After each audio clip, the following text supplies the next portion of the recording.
Mes chers compatriotes, c'est dans la tristesse et la désolation que notre pays est en train de vivre sa fête nationale, ce 20 mai 2020, traversé qu'il est par de violents soubresauts.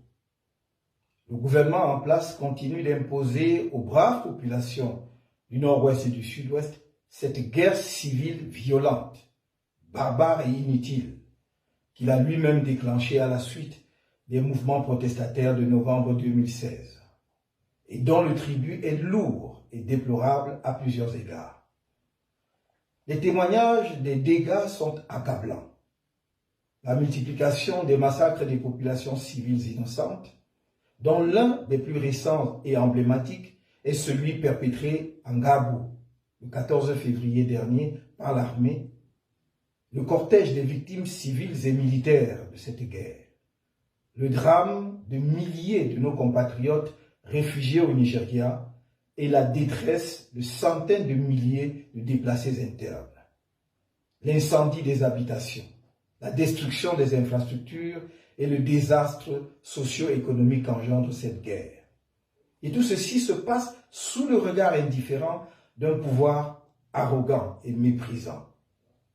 Je saisis cette occasion pour honorer une fois de plus la mémoire de toutes les victimes de cette guerre atroce et renouveler mes sincères condoléances à leurs familles, ainsi que mes souhaits de prompte guérison aux blessés.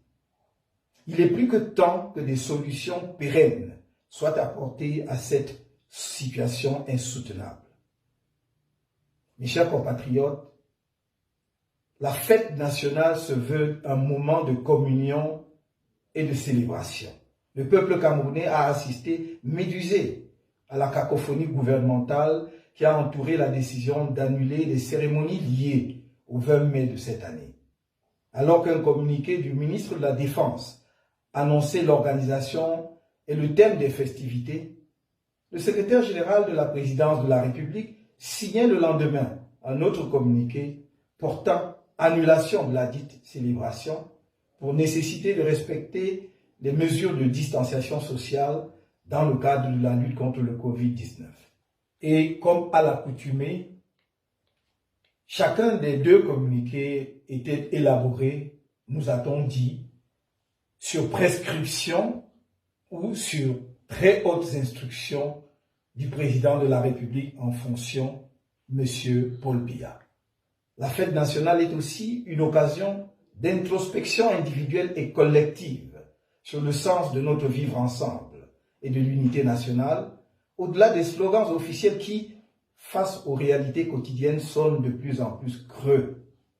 Est-il possible d'évoquer l'unité nationale dans un contexte comme celui que je viens de rappeler dans les régions du nord-ouest et du sud-ouest, où de surcroît des citoyens sont brutalisés, violentés et jetés en prison pour avoir exprimé de manière pacifique leur désaccord sur la marche du pays? Peut-on parler d'unité nationale quand des dirigeants instrumentalisent sans vergogne la haine ethnique pour conserver le pouvoir, acquis du reste par la fraude? Que devient l'unité nationale dans un pays traversé par de multiples fractures politiques, sociales et économiques, créées et entretenues par ceux-là même dont le rôle aurait dû être de rassembler et d'unir les Camerounais? La haine ethnique, en particulier, domine désormais les propos de nombreuses personnalités prétendant agir ou parler au nom de l'État, ainsi que ceux de personnes qui, au regard de leur trajectoire, auraient dû être les penseurs éclairants de notre société. Le tribalisme d'État est désormais banalisé et décomplexé. Il se manifeste aussi bien dans les discours qu'à travers divers actes, au point où des rapports internationaux le dénoncent ouvertement. Au-delà de son aspect commémoratif, voire festif, la fête nationale doit se concevoir comme un moment d'interpellation de notre conscience individuelle et collective sur la signification que nous donnons à notre statut de citoyen et sur notre ambition nationale. Ne nous y trompons pas. Personne ne viendra changer ou développer le Cameroun à la place des Camerounais. Notre destin dépend de nous et de nous seuls.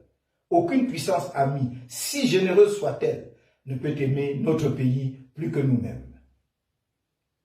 Mes chers compatriotes, la fête nationale de notre pays intervient cette année en pleine pandémie mondiale du Covid-19.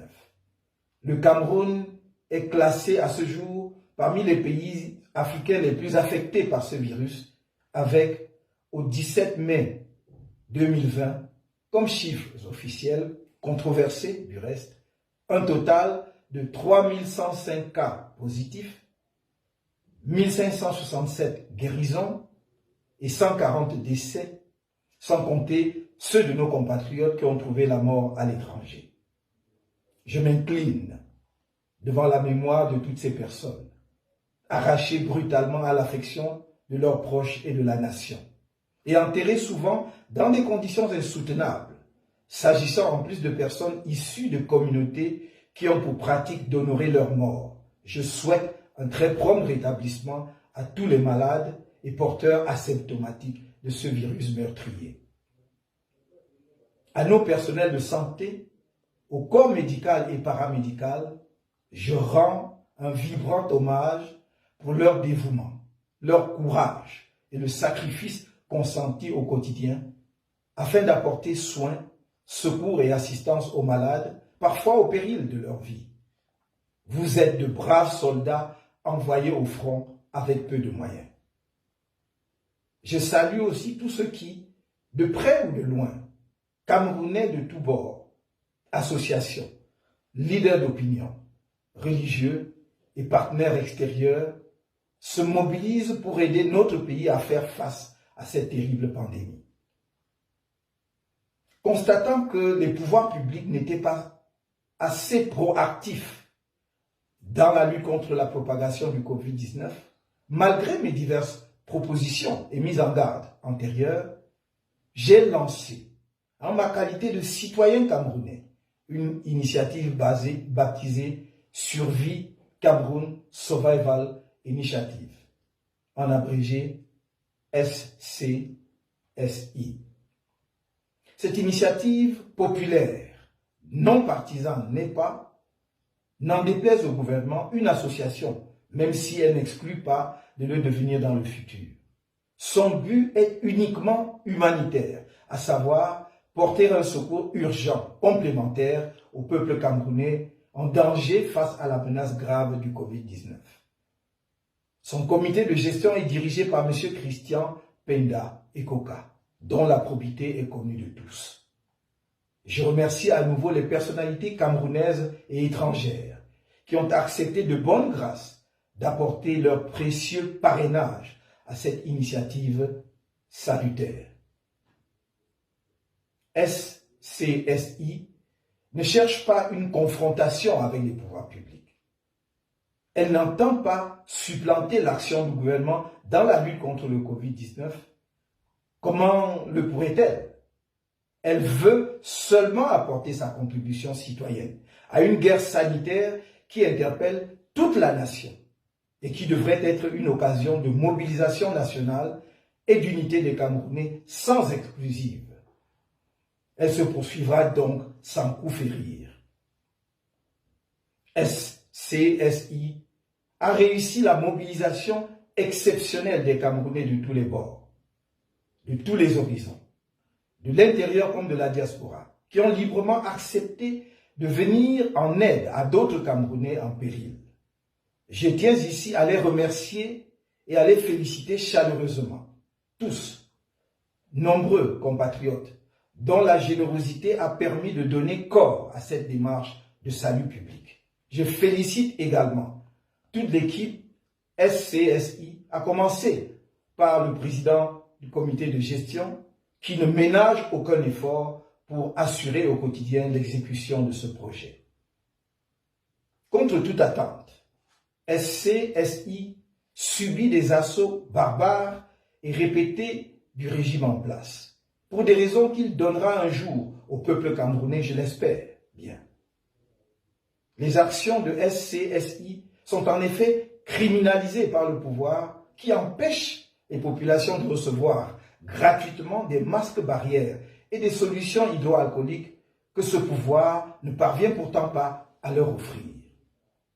Vous l'avez vu, 6 volontaires humanitaires de SCSI ont été arrêtés et gardés à vue pendant plusieurs jours au commissariat de Mokolo, à Yaoundé, au motif qu'ils distribuaient de l'aide aux populations, tandis que M. Christian Penda Ekoka et Alain Fogué, le trésorier national du MRC, ont été convoqués et, s'agissant de ce dernier, entendus par le directeur de la police judiciaire. Il leur a été opposé des charges aussi fantaisistes que la suspicion de blanchiment d'argent, l'escroquerie du peuple camerounais, le financement de la résistance aux institutions de la République. Comme à son habitude, le régime illégitime, aveuglé par la haine et dépassé par la gestion du quotidien, continue d'instrumentaliser l'appareil étatique contre moi et les personnes proches de moi, y compris lorsqu'elles mènent des actions de salut national, comme dans le cas d'espèces. Ce régime pousse la déraison et l'absurde, au point de refuser des dons que le citoyen camerounais que je suis a offert au gouvernement à travers SCSI pour protéger les professionnels de la santé face à cette pandémie et pour aider au dépistage du Covid-19. Faut-il rappeler que l'heure n'est pas à la démagogie, mais plutôt à la mise en commun de toutes les volontés et énergies dans cette bataille dans laquelle notre pays est mal engagé. Il n'y a qu'à voir les décisions contradictoires et catastrophiques du gouvernement camerounais pour se convaincre des insuffisances de l'approche gouvernementale. Tandis qu'on nous annonce que celui qui assume les fonctions de chef d'État a annulé la célébration de la fête nationale par souci de respecter les mesures barrières indispensables pour la protection contre le Covid-19, le Premier ministre ordonne l'ouverture des débits de boissons et autres lieux de divertissement au-delà de 18 heures. Le ministre de la Santé, quant à lui, appelle les Camerounais à rester chez eux, tandis que le ministre de l'administration territoriale fait feu de tout bois. Tout ceci cache mal l'absence de leadership à la tête de notre pays. Et la question revient, lancinante. Qui dirige le Cameroun aujourd'hui? Où se cache M. Paul Biya, qui s'est pourtant octroyé la fonction de président de la République au mépris des urnes à l'issue de l'élection présidentielle du 7 octobre 2018. Le pays est orphelin d'un président qui l'a abandonné en pleine crise sanitaire, dans un contexte où tous les dirigeants du monde, même physiquement diminués, ont pris personnellement en main la riposte au Covid-19 dans leurs pays respectifs. L'épisode de la fameuse audience du 16 avril 2020, intervenu juste après le dépôt de la demande que nous avons faite le 11 avril 2020 au président de l'Assemblée nationale, au fin de saisir le Conseil constitutionnel pour constater la vacance du pouvoir au sommet de l'État, n'a pas produit les effets politiques escomptés. Pas plus d'ailleurs que l'autre audience du 13 mai dernier. Les Camerounais continuent de se demander où est passé M. Paul Biya. Ceux qui veulent diriger le Cameroun par le biais de la succession de gré à gré et leur soutien tentent d'expliquer qu'il est normal qu'un président de la République disparaisse pendant des mois, abandonnant son peuple aux prises avec une pandémie qui sème la mort. Et pour ces défenseurs de l'absurde, interrompre cette désertion pendant quelques minutes pour recevoir des personnalités étrangères, à supposer cela avéré, n'est pas un signe de mépris vis-à-vis du peuple camerounais, alors même que le Premier ministre chef du gouvernement n'a pas accès à lui. Mes chers compatriotes, vous conviendrez avec moi que l'unité de notre peuple et de notre nation est en péril dans ce contexte d'incertitude et de turbulence.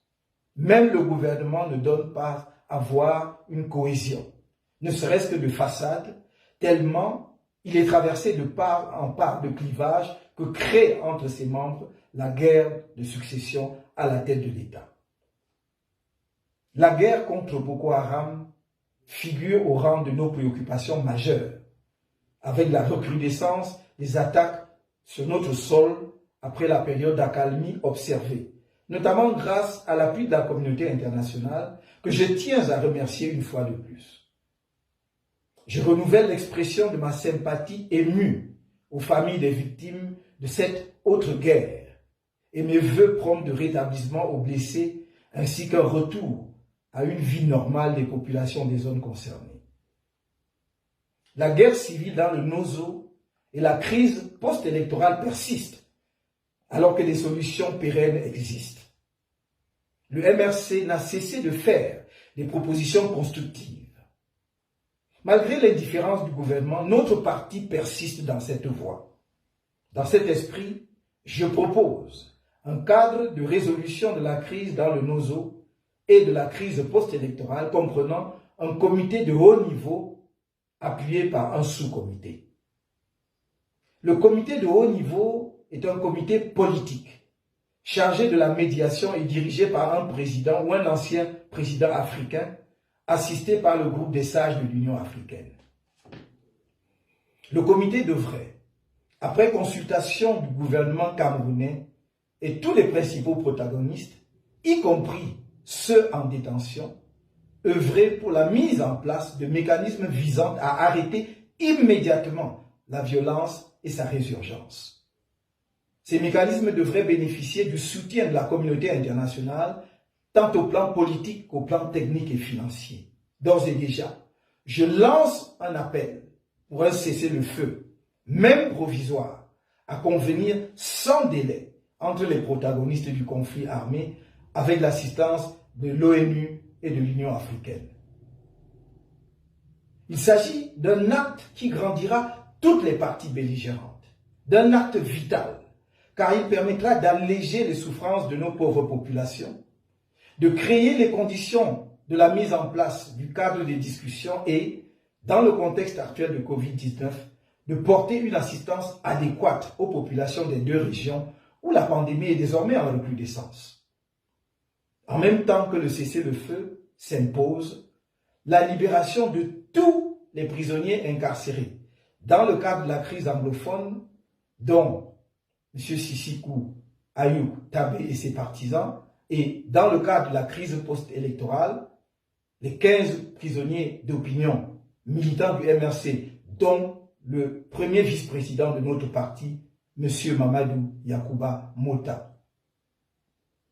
Je saisis cette occasion pour réitérer à ces camarades du MRC encore incarcérés mon salut fraternel et patriotique et tous mes encouragements pour la bravoure et la dignité dont ils ont fait preuve.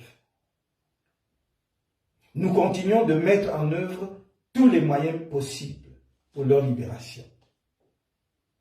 Le sous-comité est un organe technique chargé de l'élaboration des principaux projets de texte à soumettre aux discussions et à l'approbation du comité politique.